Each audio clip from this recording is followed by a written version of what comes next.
మీ review గురు ఛానల్కి స్వాగతం guys. ఈ వీడియోలో మనం 2026లో రిలీజ్ అయిన నథింగ్ టు లూజ్ అనే మూవీ రివ్యూ గురించి మాట్లాడుకుందాం. సో ఈ మూవీ రివ్యూ నచ్చితే మాత్రం సబ్స్క్రైబ్ చేసుకోవడం మాత్రం మర్చిపోకండి గైస్. సో ఇక nothing to lose movie review విషయంలోకి వెళ్తే ఇదైతే France movie guys. Telugu dubbing అయితే చాలా బాగుంది. సో ఇదైతే నెట్ఫ్లిక్స్లో అయితే రిలీజ్ అయింది గైస్. దీనికి డైరెక్టర్ వచ్చేసి లుడోవిక్ కొలాబియో జస్టిన్ అండ్ నెరెవెల్. సో రన్ టైం వచ్చేసి 1 hour 33 minutes అయితే ఉంటుంది గైస్. అంటే అప్రాక్సిమేట్లీ 93 minutes అయితే ఉంది guys. So story basic line ఏంటంటే జడా అనే సింగిల్ మదర్ తన చిన్న కొడుకు లుకేమియా అనే డిసీజ్తో పోరాటం చేస్తున్నాడని చెప్పి తెలుసుకుంటుంది. కొడుకుని కాపాడడానికి సూటబుల్ డోనర్ కోసం డిస్పరేట్ సర్చ్ స్టార్ట్ చేస్తుంది.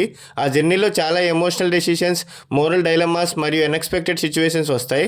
సినిమా మొత్తం ఒక మదర్స్ లవ్ అండ్ సాక్రిఫైస్ మీద నడుస్తుంది. సో ప్లస్ పాయింట్స్ ఏంటంటే ఎమోషనల్ మదర్స్ అండ్ బాండింగ్ అయితే చాలా బాగా వర్కౌట్ అయింది గైస్. లీడ్ పర్ఫార్మెన్సెస్ సిన్సియర్గా ఉంటుంది. సో షార్ట్ రన్ టైం వల్ల డ్రాగ్ అనిపించదు. సో సీరియస్ ఎమోషనల్ సబ్జెక్ట్ని గ్రౌండెడ్ వేలో ప్రెజెంట్ చేశారు.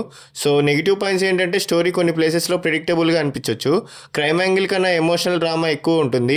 సో కమర్షియల్ ఎంటర్టైన్మెంట్ ఎక్స్పెక్ట్ చేసే వాళ్ళకి స్లో అనిపించవచ్చు. సో నాకైతే యావరేజ్ మూవీ అనిపించింది guys. Emotional mother dramas, mother sacrifice story system ఉంటే వన్స్ వాచ్ చేయొచ్చు. మాస్ ఎంటర్టైన్మెంట్ కోసం చూస్తే ఇది కరెక్ట్ చాయిస్ అవ్వకపోవచ్చు. సో ఈ మూవీకి నా రేటింగ్ వచ్చేసి 2.5/5.